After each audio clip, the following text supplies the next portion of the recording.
Hello guys, welcome back. তো আশা করি তোমরা সবাই ভালো আছো।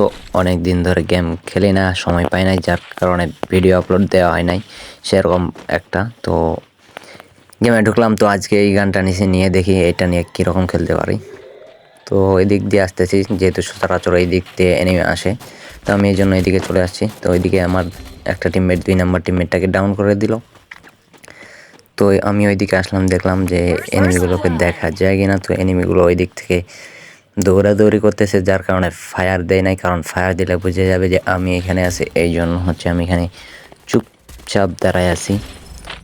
দাঁড়াই থাকার পরে দেখতে দেখতে আমার 3টাই টিমমেট চুদ্দম কম হয়ে গেল, মানে আর কি সব এলিমিনেটেড হয়ে গেল। তো এখন আর কি আমি একাই, দেখি মারতে পারি কিনা। এই যে একটারে ঘোড়া বানিয়ে করে দিলাম, মানে আর কি ডাউন করে ক্লিক করে দিলাম রে ভাই।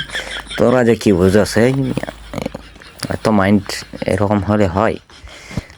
তো দেখি আর শিকার আছে নাকি। এই যে 2টা একসাথে দৌড়াইছে, এই যে এটারে একটু লাগাই দিলাম। আহা, বাঁচিয়ে গেছি রে ভাই। আর একটু এলে তো আমার ওই ঘোড়া বানিয়ে একেবারে করে দিত, মানে আর কি করে দিত। তো আমার কপাল ভালো যে এই যে এনিমিটা এর বেচারা বুঝতে পারে নাই যে কোন দিক থেকে তার উপর হামলা হচ্ছে, যার কারণে ভুদুঙের মতো এখানে দাঁড়াইছিল। আমিও